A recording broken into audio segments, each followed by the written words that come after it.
नमस्कार। न्यूज 24 बिहार झारखंड देख रहे हैं आप। मैं हूं आपके साथ सबा शाहिद शेख। बिहार में बारिश से लोगों को परेशानियों का सामना करना पड़ रहा है। ऐसा बताया जा रहा है कि बिहार में नदियों का जल स्तर बढ़ता जा रहा है। ऐसे में बाढ़ का खतरा भी बढ़ सकता है। तो चलिए इन्हीं तमाम बातों पर आज विस्तार से चर्चा करते हैं कि इसके लिए सरकार की क्या प्लानिंग है, सरकार किस तरह से इसे सुलझाएगी। तो चलिए इन्हीं तमाम बातों पर आज विस्तार से चर्चा करेंगे। चर्चा के लिए हमारे साथ तमाम गेस्ट जुड़ रहे हैं। हमारे साथ जुड़ गए हैं हमारे associate editor Amitabh Kumar ji, BJP प्रवक्ता विवेक पासवान जी, जेडीयू प्रवक्ता प्रतिभा सिंह जी, आरएलएम प्रवक्ता रामपुकार सिन्हा जी, आरजेडी प्रवक्ता आरजू खान जी, कांग्रेस प्रवक्ता हसनैन कैसर जी। आप सभी का बहुत बहुत स्वागत है। सबसे पहला सवाल मैं अमिताभ जी से लेना चाहूंगी, हमारे एसोसिएट एडिटर से। अमिताभ जी, बिहार में बारिश का कहर देखने को मिल रहा है, लोगों की चिंता बढ़ गई।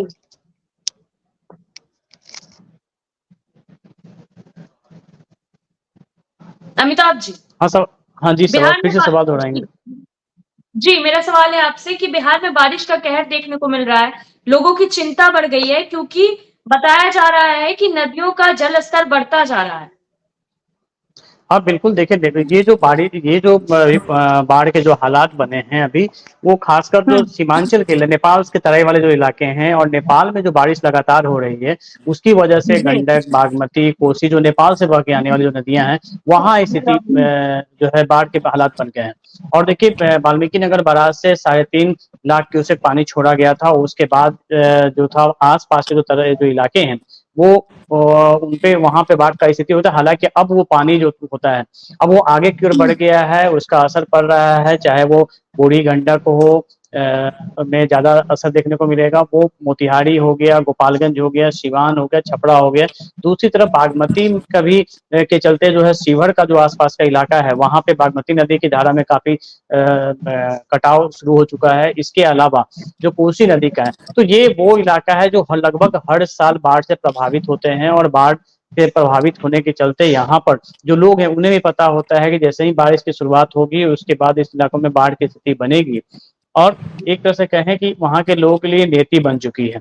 कई बार प्रयास हो रहे हैं, कई बार होते हैं कि क्यों नहीं इन बाढ़ पे। तो अभी फिलहाल सेंट्रल की एक टीम कुछ दिन पहले पटना आई हुई थी और वहाँ यहाँ पे वो उन्होंने बैठकें भी की थी। और देखिए, इसका एक सबसे बड़ा कारण ये रहा है कि जो नेपाल की नदियों से जो तबाही मचती है, उसका सबसे बड़ा कारण है कि नेपाल के इलाके में जो डैम बनाने की बात वर्षों से चली आ रही थी, वाजपेयी जी के जमाने से ही चली आ रही थी, वो डैम आज तक नहीं बना। जिसका नतीजा है कि ऊपर से जब पानी आता है उसे रोकने का कोई उपाय नहीं है। कोसी डैम है, कोसी डैम पर जब दबाव बढ़ता है तो गेट खोलना पड़ता है, और जब गेट खुलता है तो फिर बाढ़ की स्थिति आ जाती है।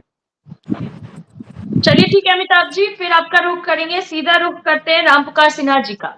रामपुकार सिन्हा जी, सरकार की क्या तैयारी है इससे निपटने की?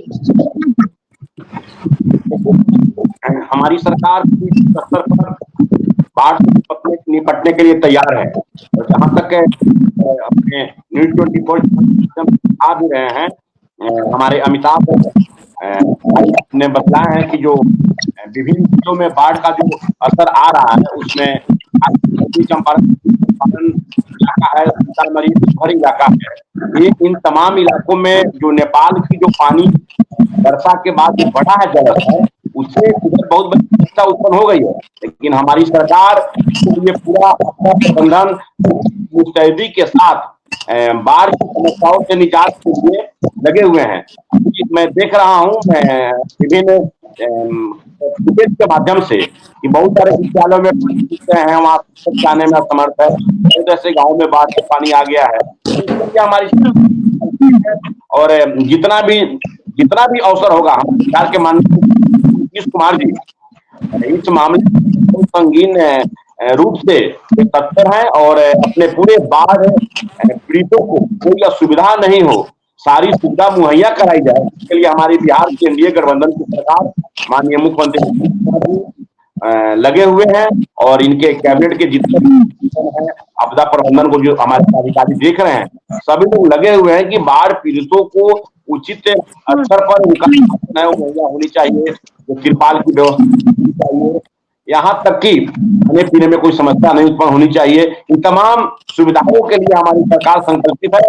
और आने वाले बिहार चलिए में जो फिर आप नेपाल की जो नदियां पानी जो उधर से, इसका एक अस्थायी समाधान हो।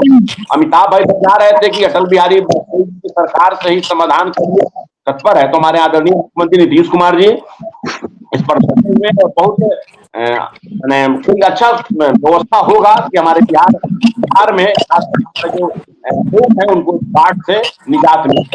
चलिए ठीक है राम प्रसाद सिन्हा जी, सीधा रुख करते हैं आजू खान जी का। आजू जी, जिस तरह से कोसी नदी का कहर देखने को मिल रहा है, क्या लगता है सीमांचल का क्या होगा? हाल तो बेहद बुरा हो जाएगा। देखिए, ये आज की बात नहीं है। जब से केंद्र में जो सरकार भाजपा की आई 10 सालों से, उसके बाद देखिए एनडीए की सरकार जो है यहाँ बिहार में भारतीय जनता पार्टी और नीतीश कुमार जी के साथ 18 साल पूरे कर चुके हैं। 18 सालों से आप हैं और साल दर साल ये आफत, ये मुसीबत आती है, ये आपदा आती है, लेकिन आपने इससे सबक नहीं सीखा है। बाकायदा आप टीवी चैनल्स पे आते हैं, बड़े एक्सट्रीम मीडिया के ऊपर आके, और फिर वही कॉन्फिडेंस से बोलते हैं साहब ये हमारी जिम्मेदारी है कि आप सरकार में हैं तो साल दर साल आप चीजों को बेहतर करें। ये नहीं कि आप और बैक डोर पे चले जाइए और आप पीछे चले जाइए। लेकिन ये क्या करते हैं, हर साल यही बात कहते हैं जो आज कह रहे हैं राम कुमार सिन्हा जी, जो भारतीय जनता पार्टी के जो प्रवक्ता है, ये फिर वही बात दोहरा रहे हैं जो साल दर साल दोहराते आते हैं। आप ये बताइए, अभी मेरी मैं न्यूज चैनल पे बैठा था, कशिश न्यूज पे, अभी एक हफ्ते पहले, और उस पे मंत्री नितिन नवीन जी आए और उन्होंने कहा, इनकी झूठ देखिए, ये कितने कॉन्फिडेंशियल तरीके से ये झूठ बोलती है भारतीय जनता पार्टी।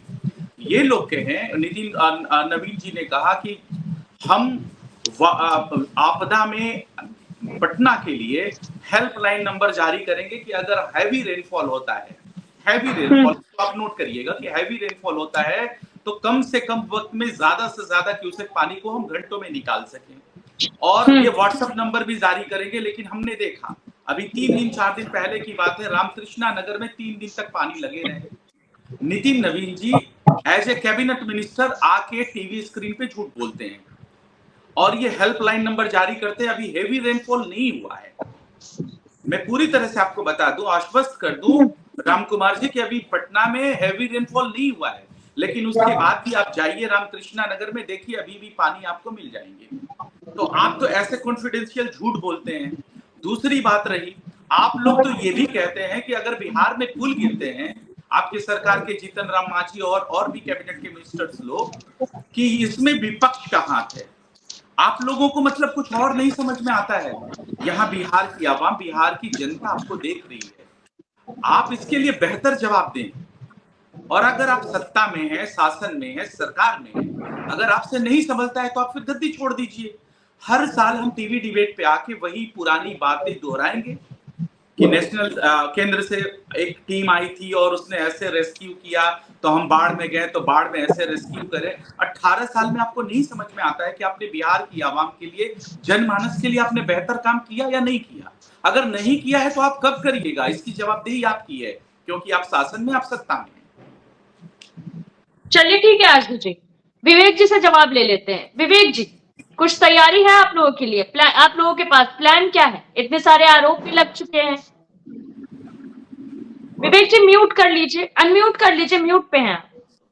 देखिए सभा शहीद शेख जी, बिहार सरकार बाढ़ से निपटने के लिए पूरा अलर्ट मोड में है। बाढ़ जब नेपाल पानी छोड़ता है तो सीमांचल का एरिया बाढ़ से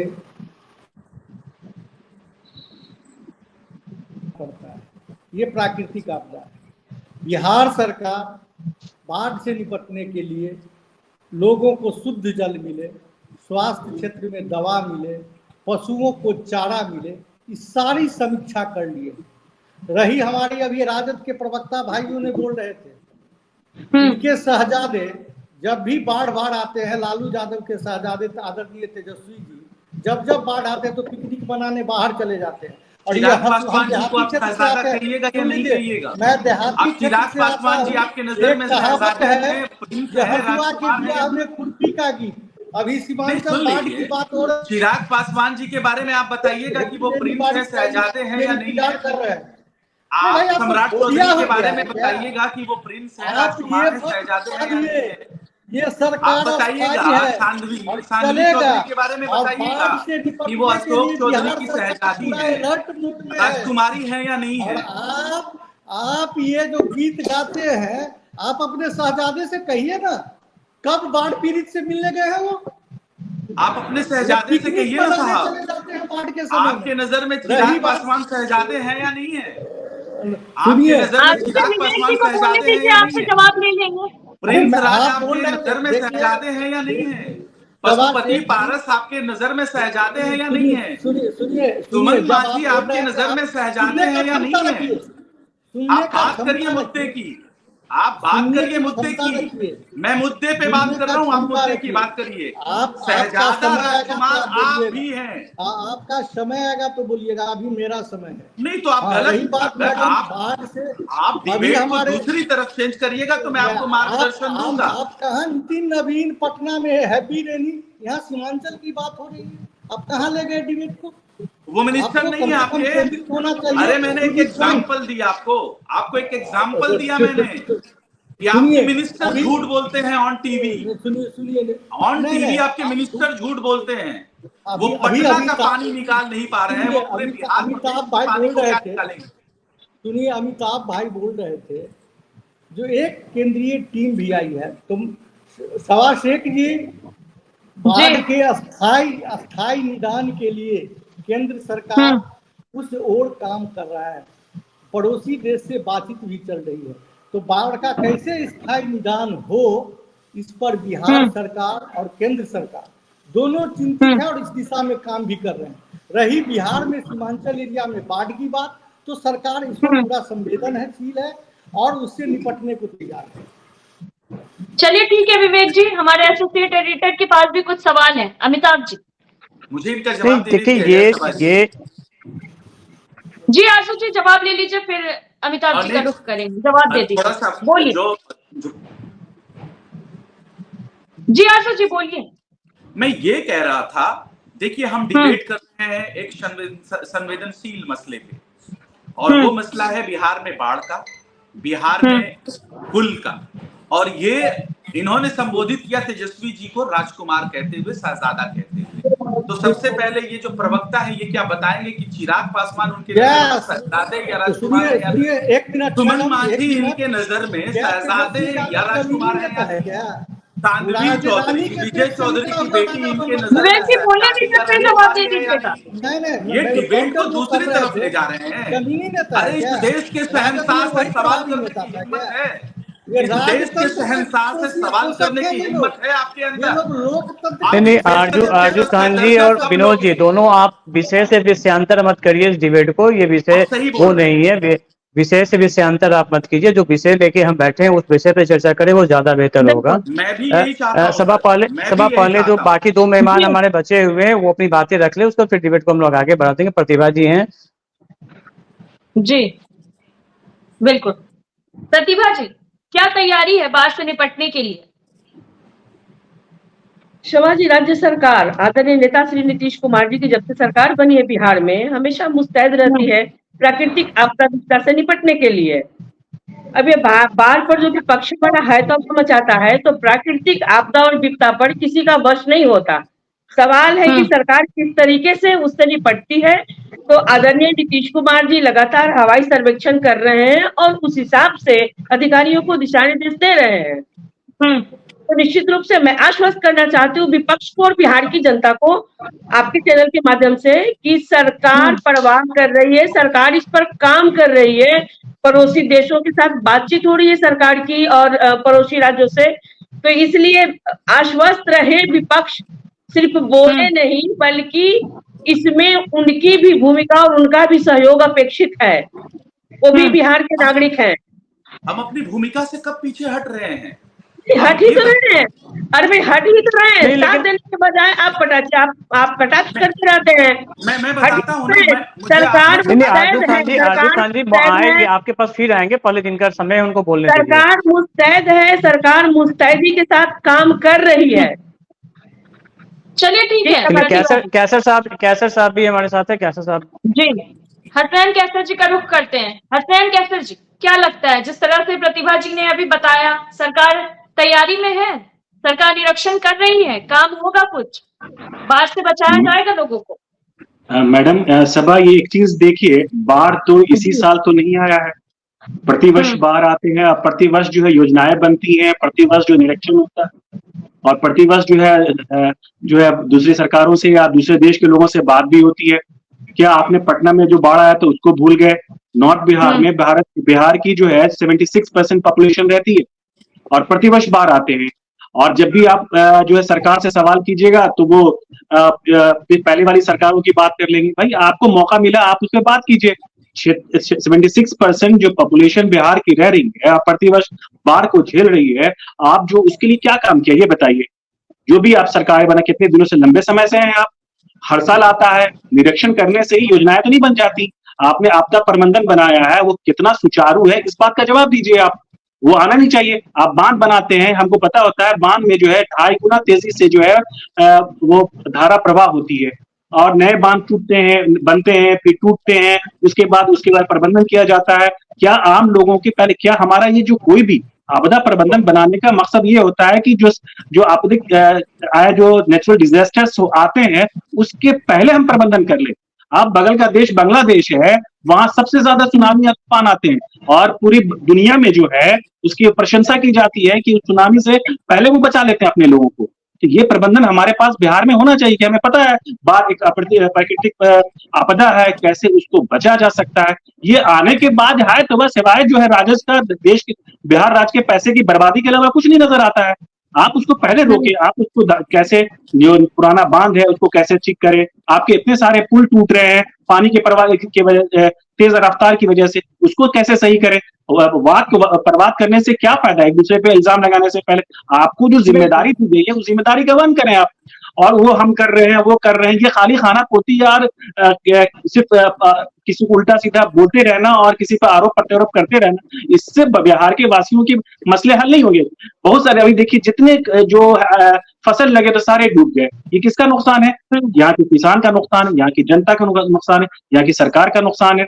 तो बिहार का नुकसान अल्टीमेटली होता है, और हमारे 25 से ज्यादा जो जिला है वो इससे प्रभावित होते हैं। इसको पहले हमको देखना होगा। हमारी जो इतनी सारी सरकार की संस्थाएं हैं वो बैठी क्या करती हैं? होने के बाद यही सबसे बड़ी कमी है हमारे के अंदर। हम त्वरित होते हैं, हम काम करते हैं जब वो चीजें घट जाती है, पहले ना हो इसके लिए हमारे काम, यही तो आपदा प्रबंधन का नियम है ना। तो ये बहुत इंपॉर्टेंट है सभा जी, इस पे सरकार को ध्यान देने की जरूरत है। कौन क्या कर रहा है, कितना हो रहा है, हम सभी को दिखाई दे रहा है। इतना पुल कहीं नहीं टूटता था जितना अभी टूट रहा है। हम ध्यान दे रहे हैं, चिन्हित कर रहे हैं, ठीक करने की कोशिश कर रहे हैं, लेकिन घटनाएं घट रही, उसको कौन रोकेगा? इसलिए सबसे जरूरी चीज है उस पर ध्यान दें, सरकार उस पर चिन्हित करे, उस पर काम करे, लोगों को जो परेशानियां हो रही है उस पर दे। हमेशा जो भी प्राकृतिक जो विपदाएं आती हैं उसको 3 मैनेजमेंट में काम किया जाता है। प्री, एट द टाइम, उसके होने से पहले, जब हो रहा है उसके बाद, उस समय, और होने के बाद। इन सब चीजों का इस तरह से एक टीम बना के, टास्क फोर्स बना करके सही से उसको चिन्हित जब तक नहीं किया जाएगा, ये ऐसे ही रोना राना हमेशा होता रह जाएगा। ये आरजेडी को देंगे, कांग्रेस को देंगे, वो कांग्रेस को देंगे, इसको वो बीजेपी को देगी, वो इसको देगी, वो बाद में बात करते करते कि पासवान जी व्यक्तिगत हो जाते हैं, राजा शहजादा ये सब हो जाता है। तो मसला जो है, हम यहाँ पे बैठे हैं कि इसका हल क्या हो। हल इसका यही है कि उस पे जो आपदा प्रबंधन जो है सही से अपने ढंग से उसको काम करे, और 3 स्टेज में जो काम है उस पे आप कार्रवाई करें। बिल्कुल, चलिए ठीक है हसनैन जी। प्रतिभा जी, बात तो सही है ना, कुछ होने के बाद ही सरकार एक्शन में क्यों आती है? अगर पहले से ही एक्शन में रहे तो ऐसी नौबत ही ना आए।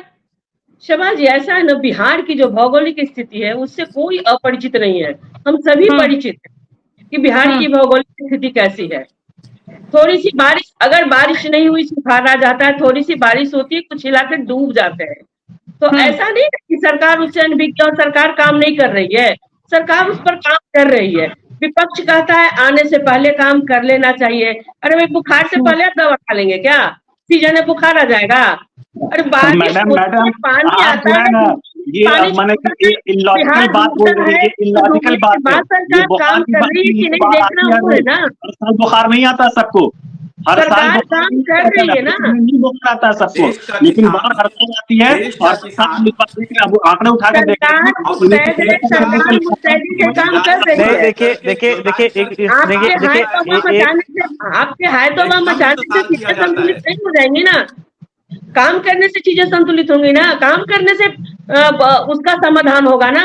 आपके शोर मचाने से थोड़ी समाधान होगा। सरकार कर 17 साल रही से है, आप सरकार बनाए मुस्तैदी हुए हैं, के साथ सरकार में सरकार आपके काम मुख्यमंत्री कर हैं रही है, 17 साल अपने से। अधिकारियों को दिशा निर्देश दिए जा रहे हैं, तो काम तो हो रहा है। नहीं, देखिए सभा, ये जो चर्चा हम लोग कर रहे हैं, अभी बाढ़ की जस्ट शुरुआत है। अभी तो बाढ़ की कहें कि झांकी है।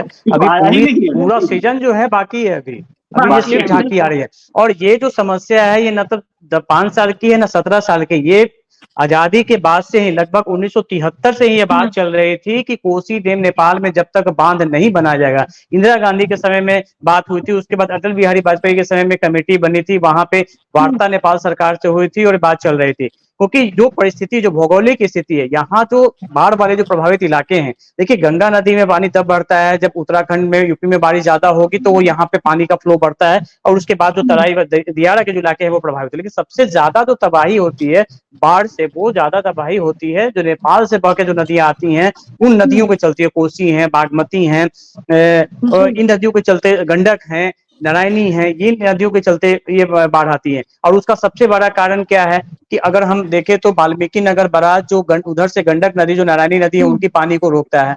लेकिन उसकी भी एक मियाद पूरी हो चुकी है बांध की, मरम्मत करके उसे अभी तक बचाया जा सका है। लेकिन जब वहां प्रेशर बढ़ता है, जब वहां पे 3.5 से 4 लाख क्यूसेक से ज्यादा का पानी होता है, तो वहां पे बराज के फाटक खोलने पड़ते हैं। और जब बराज के फाटक खोलने पड़ते हैं तो स्थिति है कि उसके कई शहर, जैसे बगहा है, वाल्मीकि नगर है, वहां पे बाढ़ की स्थिति हो जाती है। बाद में जब जैसे जैसे पानी आगे बढ़ते जाती है, पीछे के इलाका में पानी कम होगी, आगे के समय बढ़ते जाएगी।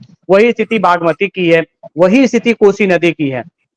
2008 में जब बाढ़ आया था, जब पूरे तटबंध टूटा था, और उसके बाद जो भारी तबाही, वैसे ही बाढ़ कई दशकों तक बिहार में नहीं आई थी। और 2008 में जो कोसी का तटबंध टूटा था, उस वक्त देखिए जो सीमांचल के कई सहरसा, सुपौल, मधेपुरा, गांव के गांव पूरे तबाह हो गए थे, क्योंकि नदी की धारा बदल गई थी। और जब धारा बदली गई थी तो भारी तबाही वहां पे मची थी। लेकिन उसके बाद से भी ये बात हुई कि तटबंध को और मजबूत किया जाएगा। कोसी बराज के पहले एक और बराज नेपाल के में बनाया जाएगा, ताकि जो कोसी बराज पे जो प्रेशर है उसे कम किया जाए। क्योंकि उससे पहले अगर बिहार में बनाया जाएगा तो उससे कोई फायदा नहीं मिलने वाला है, क्योंकि पानी इस तरीके से आता है, ऊपर से नीचे आता है। तो ऊपर में जब तक नहीं रोका जाएगा, नीचे फायदा नहीं हो पाएगा।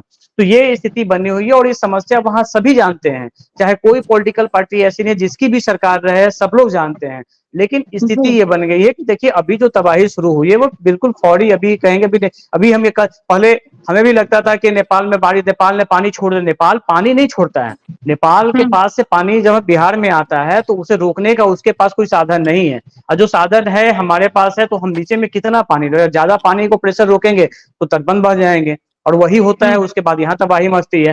तो ये सबसे बड़ा अगर अस्थायी निदान था, तो अस्थायी निदान यह है कि नेपाल सरकार से बात करके वहां पे तटबंध बनाया जा सके, जो एक 50 साल से, पिछले 50 साल से ये प्रक्रिया चली आ रही है, लेकिन अभी भी पूरी वो नहीं हो पाई है कि वहां पे एक तटबंध बनाया जा सके।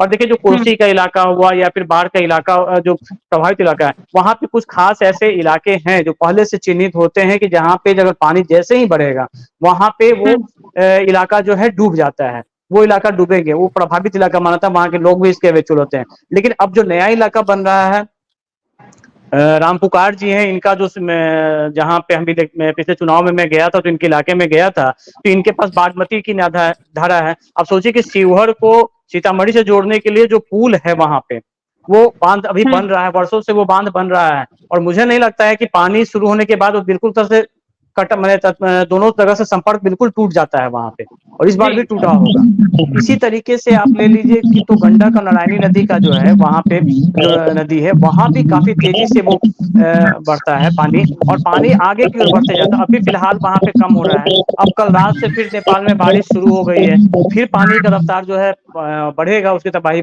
बढ़ेगी। तो ये सभी दलों को मिलकर जो इस बात को लेकर ज्यादा होनी चाहिए कि टेक्निकली हम रोके कैसे। ये तो फौरी आपदा विभाग का काम है कि भाई बाढ़ आ गया है तो हम राहत शिविर लगा दें, वहां पे मेडिकल कैंप लगा दें।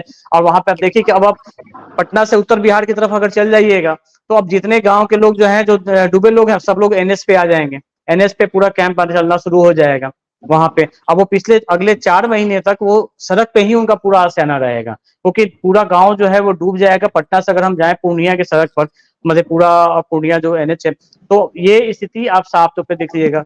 गोपालगंज और मोतिहारी और बेतिया अगर जाए तो वो स्थिति यहाँ भी दिखेगी। कोई गंडक और की नदी, गंडक का जो पानी है वो तटबंध तोड़ के बाहर आ जाता है। तो ये स्थिति हर साल होती है, लेकिन अभी मैं बता रहा हूँ बिल्कुल शुरुआत है। अभी जो बाढ़ की विभीषिका है वो आनी अभी बाकी है। चलिए ठीक है अमिताभ जी।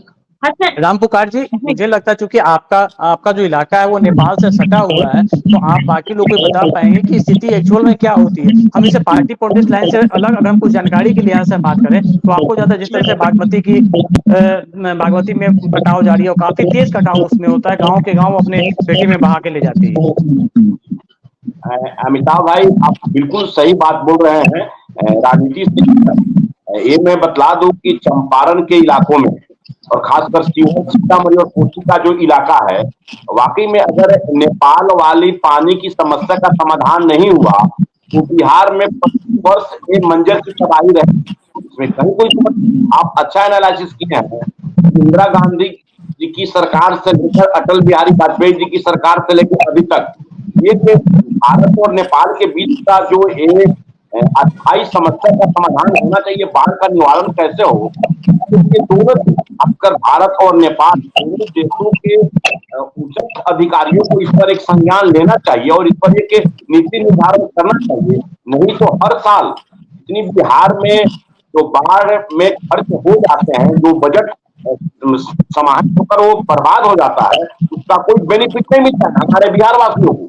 हर साल बहुत सारी फसलें बर्बाद हो जाती है। अभी मैं एग्जाम्पल देना चाहता हूँ सभा जी, अभी हम लोग हैं सीतामढ़ी, शिवहर, चंपारण का इलाका, ये तमाम अभी जलमग्न हो चुका है।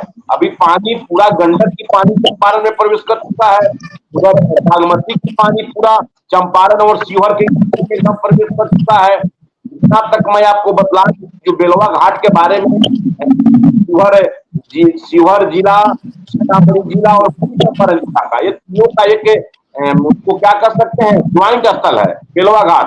अभी बहुत नहीं, उसका उद्घाटन भी होना है, लेकिन आज भी जब पानी आया तो आवागमन बाधित हो चुका है, बहुत स्थिति दयनीय है और क्षेत्र के सभी लोग बाढ़ की तरफ में आ चुके हैं। हालांकि हमारी सरकार इसमें बहुत संकल्पित है कि भाई इतना सुविधा हो मिल जाए, लेकिन इसका स्थायी समाधान के लिए भारत वर्ष के वरिष्ठ अधिकारियों को और नेपाल के वरिष्ठ अधिकारियों को इस पर बैठकर जल संसाधन विभाग हो, आपदा प्रबंधन विभाग, इन तमाम मुद्दों को लेकर एक अस्थायी रणनीति बनाना पड़ेगा। जब अस्थायी रणनीति बनेगा तो नेपाल से जितनी भी नदियां बहती है जो भारत के मुल्क में आती है, तो उधर से जल के अस्थायी समस्या के समाधान का निराकरण होगा।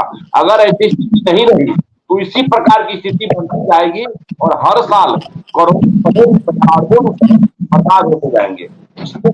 हम सरकार में हमारी कोई दायित्व बनती है, हमारी केंद्र में सरकार है, बिहार में सरकार है, इस स्थायी समस्या का समाधान हमारी सरकार इस पर संकल्पित है और इस समस्या का समाधान निकालने के लिए हमारी सरकार तत्पर है। तो क्या लगता है इस बार जो है आपकी सरकार, जो केंद्र में भी सरकार है, राज्य में भी सरकार है, तो इसका कोई अस्थायी निदान निकल पाएगा? जी, अब स्थिति जो बन रही है इसके लिए एक स्पेशल बिहार में बाढ़ की अस्थायी समस्या का समाधान कैसे हो, नेपाल की तराई इलाकों से जो नदी की पानी हमारे बिहार खासकर सीमाई इलाका में जो हजारों हजार एकड़, उसको लाखों में बोल सकते हैं, बर्बाद हो जाती है, इसके लिए सरकार संकल्पित है। और देखिए बिहार की सरकार बहुत ज्यादा संकल्पित और एक अभियंता है, इसलिए इस समस्या के समाधान के लिए कल ही वो गए थे, पूरा अगर सब हवाई सर्वेक्षण करके देखे कि कैसे पानी उधर नेपाल की पानी कैसे हमारे सीमाई इलाकों में आ रही है, तो सबका सर्वेक्षण किए हैं और इसके लिए अस्थायी समस्या का समाधान निकलने के लिए सरकार हमारी संकल्पित है। और देखिए आने वाले बहुत चंद समय में इसका समस्या का समाधान निकलेगा। हाँ, सभा कैसे जी, मेरा प्रश्न है, सरकार के पक्ष के प्रवक्ता है विवेक जी से और प्रतिभा जी से, क्या बताए कि कितने राम पुकार जी, जरा आप म्यूट कर लीजिए, आपके ऑडियो में प्रॉब्लम है। क्या इनके पास क्या ब्लूप्रिंट है और क्या रोड मैप है, इसको पूरी विस्तृत से जानकारी दे कृपया करके। तब मैं समझूंगा कि ये पूरी तरह से जो है सजग है, पूरी तरह से कृतज्ञ है, पूरी तरह से डिवोटेड है कि बिहार में बाढ़ का निदान के लिए इनका क्या रोड मैप है, प्लीज बता दें मुझे। नहीं, कैसे साहब ये बताया कि पता नहीं, प्रवक्ता महोदय को पता होगा नहीं, मैं आपको रोड मैप बता रहा हूँ जो पहले कई वर्षों से चला आ रहा है। ये रोड मैप आज का नहीं है, हम लोग पिछले 10 से 12 सालों से लगातार उन इलाकों में जाते हैं जब बाढ़ प्रभावित इलाका होता है, कवरेज करने जाते हैं, उसके बाद ये पता भी है। फिलहाल अभी इसमें लेटेस्ट अपडेट ये हुआ है कि जब जल संसाधन मंत्री बिहार में संजय झा थे, उनके समय में एक बार फिर से पहल हुई थी और उसके बाद अभी कुछ एक सप्ताह पहले एक केंद्रीय टीम आई थी जो बिहार के जल संसाधन मंत्री से मिली थी, इन इलाकों में अभी गई हुई है। अभी फिलहाल वो टीम अभी जो कोसी के इलाका है वहां पे भ्रमण भी अपनी रिपोर्ट भी कर रही है। उसके बाद ये केंद्र सरकार को रिपोर्ट सौंपेगी और उसके बाद केंद्र सरकार नेपाल सरकार से बात करेगी और उसके बाद जो पहले से जो चिन्हित जगह है जहां पे ये बराज बनाने की बात हो रही थी, जो कोसी का जो बेल्ट है वहां पे, तो ये तो लंबा, लेकिन अगर ये भी अभी से होता है तो हमें लगता है कि अगर ईमानदारी के साथ हो तब तो वो पिछले अगले 4-5 साल में या 5 साल 6 साल में बन जाएगा। लेकिन ये दिखती नहीं है, तो कहीं ना कहीं जो पार्टियां आती हैं चुनाव का समय याद आता है, लेकिन उसके बाद ये दिखती नहीं है, चाहे वो किसी पार्टी की सरकार हुई हो, क्योंकि इस मामले को लेकर जब बाढ़ आता है उसमें ये बातें होने लगती है। इसमें कोई दमत नहीं है। आप जो विपक्षी पार्टियों का जो आरोप है वो बिल्कुल सही है कि जब चुनाव के दरमियान ये बातें ये कही जाती हैं, बाद में जब बाढ़ आता है तो ये बातें आती हैं, लेकिन ले देकर मामला यहीं तक हो जाता है कि बाढ़ के विस्थापितों के लिए आपदा प्रबंधन विभाग का लाखों करोड़ों का बजट चला जाता है, उनके विस्थापन में आवास बन जाते हैं, उनके विस्थापन के लिए जो रोटी कपड़ा है वो मुहैया, लेकिन जो निदान है, निदान की ओर कोई ध्यान नहीं देता है। क्या प्रतिभा जी लगता है कि इस बार निदान हो पाएगा? यही अभी कहा कि मैडम प्रतिभा जी, आप तो बहुत अभी बोल रही थी कि बहुत सारा रोड मैप है, मैं बहुत सारा काम कर, एक्चुअली में सिर्फ खाना पूर्ति हो रही है। सरकार जो है सजग नहीं है कि किस तरह से बिहार वासियों को बाढ़ से निजात दिलाई जाए। आप सिर्फ जब भी आपसे प्रश्न किया जाता है तो विपक्षों पे उंगली उठाते। मेरा प्रश्न है कि आप अपने जो सरकार से अब मांग भी ये करती है, कांग्रेस मांग करती है कि आप जो है एक बढ़िया सा रोड मैप बना करके बिहार वासियों को इस बाढ़ जैसी विपदा से बचाने की कोशिश की जाए। बिल्कुल कैसर भाई, आपकी मांग को सरकार जरूर पूरा करेगी, लेकिन आप मुझे ये बताएं कि आप 70 सालों तक केंद्र की सत्ता में बैठे थे, आपने क्या किया था? 70 साल। अरे मैडम, आप तो डबल इंजन की सरकार इधर से 17 साल से है। अगर आप इन 70 वर्षों में बिहार के लिए कुछ कर लिए होते तो बिहार का रेट देखना नहीं पड़ता। अरे भाई, बिहार आज ये त्रासदी झेल रहा है तो कहीं ना कहीं बिहारियों के गुणगान आप भी हैं। केंद्र में बैठी हुई पिछले कांग्रेस की सरकार जिसने बिहार को जाने भी दिया और बिहार आज इस बदहाली में डूबने के लिए मजबूर है। आप जिम्मेवार हैं इसके, आप भी इन जिम्मेवारियों से पीछे नहीं हट सकते हैं। आप इन जिम्मेवारियों से पीछे नहीं हट सकते। आपने क्या किया इतने वर्षों तक केंद्र में बैठ करके? क्या बिहार की प्रशासन की जिम्मेवारी नहीं थी? आज आप नीतीश कुमार जी पर आप जो उंगली उठा रहे हैं, अरे भाई आप पीछे देख लीजिए ना कि आपने क्या किया था बिहार के लिए। आपने कौन सी योजना लाई बिहार के लिए? कैसे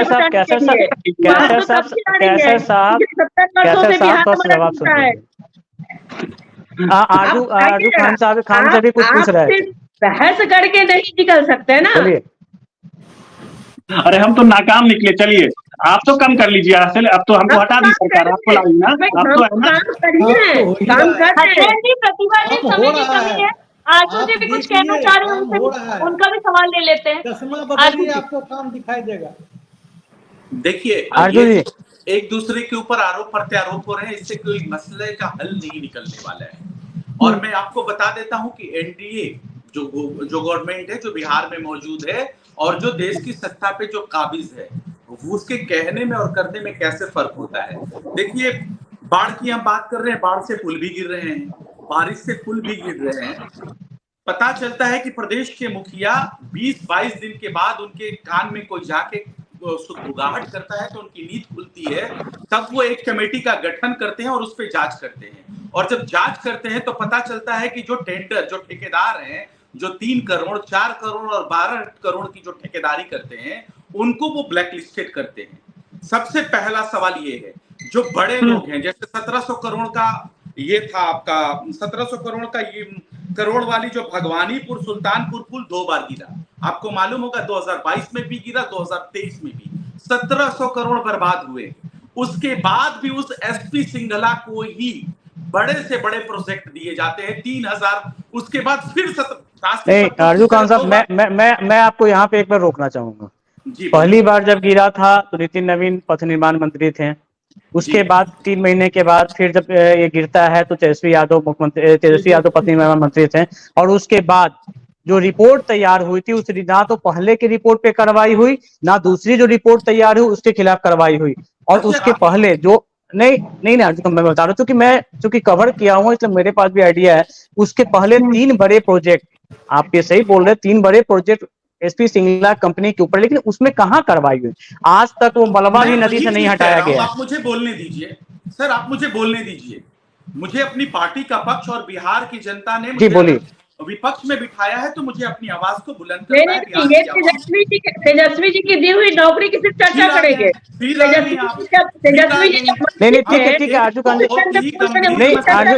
नहीं, प्रतिभा जी उनको बोल रहे मसले पे बात कर रहे हैं, बोलिए। आरोप प्रत्यारोप मत करिए। मैं वही चीज बता रहा हूं, 2022 में वही पुल गिरता है, 1700 करोड़ जिसका टेंडर दिया जाता है एसपी सिंगला कंपनी को, और 2022 में भी गिरता है, 2023 में भी। रिपोर्ट में कुछ नहीं होता है, और फिर वैसे ही कंपनी को 3000 करोड़ का फिर एसपी सिंगला कंपनी को आप ठेका दे देते हैं, उसको ब्लैक लिस्टेड नहीं करते हैं। 18 से 20 पुल गिर गए। अभी हम लोगों ने बात किया था बगहा का। देखिए बगहा में ये हुआ है कि जिस इंजीनियर ने उस प्रोजेक्ट को, जिस पुल को बनाया था, उसने पुरानी पुल को तोड़ दिया और नए पुल की ढलाई भी नहीं हुई है। और वहां के लोग पानी में, बच्चे औरतें जा रहे हैं पढ़ने के लिए, मवेशी लेके औरतें जा रही है, बच्चे अपनी किताब लेके सर पे रख के जा रहे हैं, नदी क्रॉस कर रहे हैं। तो ये हालत हो गई है। इंजीनियर किसी तरह अपनी जान बचाने के लिए पुराने पुल तोड़ दे रहा है और नए का निर्माण नहीं हो रहा है। तो आप सबक सीखिए। ये शहजादा प्रिंस कहने से कोई मतलब नहीं है तेजस्वी कुमार या किसी को। आपकी जिम्मेदारी क्या है बिहार के लिए? आप वो चीज बताइए। अगर आपको 18 साल में नहीं, नहीं दिखती है आपको, जब आप सत्ता में साथ में बैठे होते तब आप कमियां नहीं दिखती है, अलग होते तो आप कमियां नहीं दिखती है। और बिहार की सरकार काम कर रही है ना, उससे आप नहीं है। बिहार की सरकार बिहार की काम कर रही है। प्रतिभा जी समय की कमी से बात समझिए, विवेक जी से भी जवाब ले लेते हैं प्लीज। विवेक जी अपनी बात पूरी कीजिए। अभी जो भी आप सभा में सिर्फ 1 मिनट का मेरा आशु जी आपके पास आएंगे, आशु जी आखिरी कमेंट ले लेंगे आपसे। विवेक जी को बोलने दीजिए, फिर आप जवाब दे दीजिएगा। देखिए सवाल जी, अभी पुल की बात कर रहे थे हमारे मित्र आरजू जी। ठीक है, पुल गिरा है, इंजीनियर पर, दोषियों पर कार्रवाई हो रहा है, ब्लैक लिस्टेड किया जा रहा है। वही तो मैं बोल रहा हूँ, 3000, 4000, 3 करोड़, 4 करोड़ और 12 करोड़। आशु जी विवेक जी के पास, मैं आपके पास ही आऊंगी, आखिरी कमेंट लूंगी। आप दोनों प्रवक्ता की बातें सुन लेंगे, उसके बाद आप अच्छे से जवाब देंगे। अगर गिरता है, बाढ़ के पुल अगर गिरता है तो अभी ब्लैक लिस्टेड भी किया जाता है, दोषी पर कार्रवाई भी किया जाता है। मैं आरजू खान जी को कहना चाहता हूं, यही लालू जी के सरकार में ऐसे इंजीनियर को संरक्षण प्राप्त था कि नहीं? ये क्या सवाल करेंगे? जो अगर हमारे सरकार पर ये सवाल उठाते हैं तो अतीत, अपने अतीत को देखें।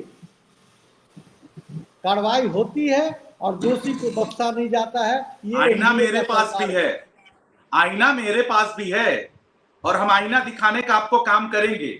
आपने कहा ना कि ब्लैक लिस्टेड कंपनियों को किया गया है, मैं फिर अपनी बात को दोहराता हूं। 3 करोड़, 4 करोड़ और 12 करोड़ वाली कंपनी को ब्लैक लिस्टेड करते हैं। आप एसपी सिंगला कंस्ट्रक्शन कंपनी को क्यों नहीं ब्लैक लिस्टेड करते? लगातार उसके बाद भी सोनपुर दीघा का आपने उनको 3000 करोड़ का प्रोजेक्ट उसके बाद भी दे दिया, जिस पुल को वो 2022-2023 में गिरा चुके हैं। उसके बाद भी आप जो है उनको कंस्ट्रक्शन दोषी को कार्रवाई किया जाता है ना, आप कहिए ना कि आप कमीशन खाते हैं, कार्रवाई होता है कि नहीं? आप सीधा कहिए, आप दोषी पर ऐसे कार्रवाई कला होता के है ऊपर कि क्यों नहीं कार्रवाई करते हैं? आरजू खान जी, अरे आप कमीशन खोने की बात कर रहे हैं क्या? जब केंद्र में सरकार बैठी थी कांग्रेस की और बिहार के किसान सत्ता के साथ थे, आपके पास कोई योजना नहीं थी काम करने के लिए, आपके पास सिर्फ लोग लूटने की योजना थी। और आज आप बात करते हैं, आज आपको बिहार की चर्चा हो रही है, आपको मौका मिला कि बिहार में, बिहार दरअसल बिहार में बारिश के कारण लोग परेशान हो रहे हैं। हालांकि अभी इतनी तेज बारिश नहीं हो रही है, फिर भी जल भराव होता जा रहा है। यहाँ तक कि अगर कोसी नदी की बात करें तो नदियां भी उफान पे आ रही है। धीरे धीरे नदियों का जल स्तर बढ़ रहा है, जो कि वाकई परेशानी में डालने वाला बात है और यहाँ तक कि तमाम सवाल भी खड़े कर रहा है। फिलहाल के लिए इतना ही। देखते रहिए न्यूज़ 24 बिहार झारखंड।